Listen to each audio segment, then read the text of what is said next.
Tom was only 2 years old when his parents first noticed his obsession with dogs.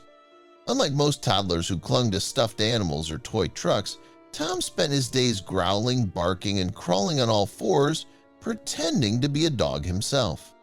His fascination was unrelenting, and every time a dog passed by on the street, his eyes would light up with pure joy. For Tom, dogs weren't just animals, they were friends, companions, a source of endless happiness. His parents knew it was only a matter of time before they'd welcome a furry friend into their home. When they finally brought home Lynn, a sprightly little golden retriever, Tom's world was complete. He spent every waking hour playing with her, sharing secrets and whispers, and falling asleep with her snuggled close by his side. Lynn quickly became more than a pet, she was family. The bond between them was unbreakable, or so it seemed. Then, one gray autumn afternoon, everything changed. Tom's mother had left the kitchen window open just for a few moments to let out the lingering smell of burnt toast. It was enough. By the time they noticed, Lynn was gone. Vanished without a trace. The window was high off the ground and there was no way she could climb back in. The realization hit like a punch to the chest.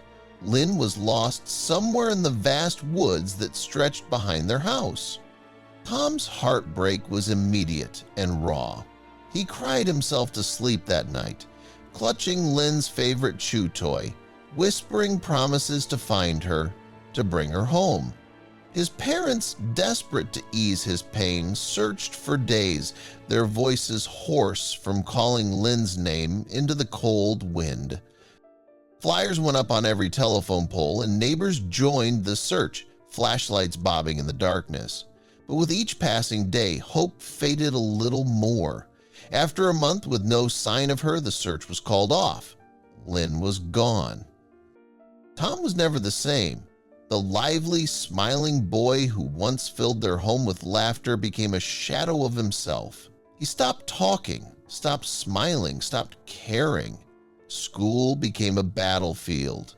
Teachers' voices droned endlessly. Friends' faces blurred together. The boy who once made friends as easily as breathing now sat alone, arms crossed, eyes fixed on the clock. When the principal called his parents to report Tom's disruptive outbursts, they weren't surprised. Their hearts ached for their son, who seemed to be slipping further and further away. Homeschooling was meant to help, but it only made things worse. Tom's room became a fortress of solitude, the curtains drawn tight, the light dim and gray. Days blurred into weeks, weeks into months. His parents tried everything: new toys, trips to the zoo, even the suggestion of a new puppy. But Tom's answer was always the same: no dog can replace Lynn. Years passed, the pain dulled but never disappeared.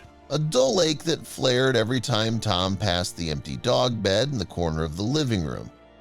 And then, on a rainy afternoon 2 years after Lynn vanished, something miraculous happened.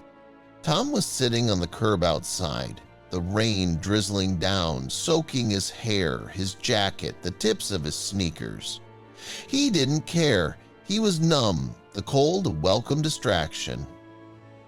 That's when he heard it. A bark, familiar and bright, cutting through the steady rhythm of the rain. Tom's head snapped up, heart pounding. There, just across the street, stood a large brown dog, drenched but unmistakable. Lynn. For a moment, Tom couldn't move, couldn't breathe. Then he was running, feet slapping against the wet pavement, tears streaming down his face, his voice cracking as he called her name. Lynn barked again, once, twice, before bounding forward, tail wagging furiously. The reunion was a blur of fur and tears, Lynn's paws on Tom's shoulders, her tongue lapping at his cheeks. But Lynn didn't stay long. She pulled back, barking sharply, glancing over her shoulder toward the woods, urging him to follow. Heart racing, Tom chased after her, the mud sucking at his sneakers. Branches whipped his face, thorns snagged his jacket, but he barely noticed. All he saw was Lynn's golden fur. All he heard was the pounding of his own heart. She led him deep into the woods, past twisted roots and fallen trees, to a small hidden den between two rocks. There, nestled in the leaves, were three tiny puppies, eyes barely open, fur damp from the rain. Lynn's puppies. Tom's breath caught in his throat, a sob escaping despite himself.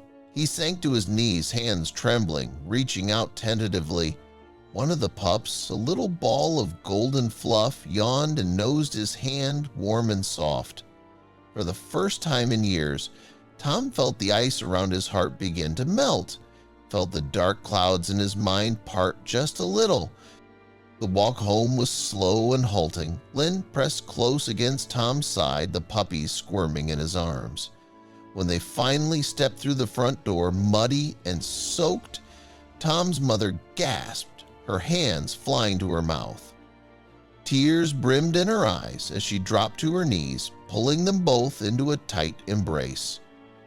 Tom's father appeared, speechless, eyes wide and glassy. The house came alive that night. Warm blankets, a roaring fire, the smell of hot cocoa in the air. The puppies curled in a pile on Tom's lap, Lynn's head resting on his knee, eyes half closed with contentment. For the first time in years, Tom smiled. A real, unguarded smile. As the weeks passed, the darkness that had gripped Tom slowly receded. His laughter returned, hesitant at first, then bright and unrestrained. He went back to school, apologized to his teachers, reconnected with old friends who stared, wide-eyed, at the trio of puppies that now followed him everywhere. Lynn stayed close, always watching, always protecting, her tail wagging, eyes bright. Tom had learned something in the woods that day, about hope, about never giving up, about the bonds that time and distance can't break. And as he watched Lynn playing with her puppies, their fur gleaming in the sunlight, he knew he was home.